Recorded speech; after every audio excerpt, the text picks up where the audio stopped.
it's time to think about how much education people sort of should have without having to pay for it. I think a number of states are talking about free community college.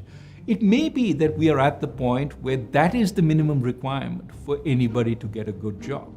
And if that be the cost of preparing people for capitalism, we should pay it.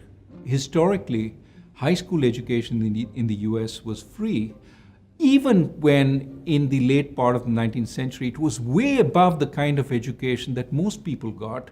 Only a few from the middle class benefited from it, but eventually many more people did. That created a much more equal opportunity society, which I think made the Americans much more predisposed to capitalism because they were prepared for it.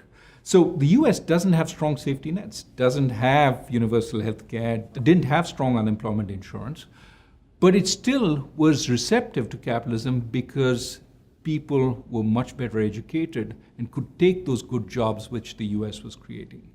So when we look forward and we see that people aren't getting that good education, nor do they have the strong safety nets, we have to think about what we remedy.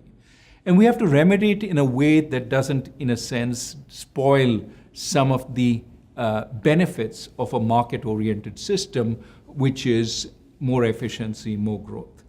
Similarly, in this day and age, it seems to me a travesty that anybody be without healthcare. It is a necessity to participate as a citizen. It is a necessity to participate as a worker. And every civilized society which can afford it has universal healthcare, except the United States. It is not necessarily the feature in our system which makes it capitalist. In fact, it erodes the capitalism in our system.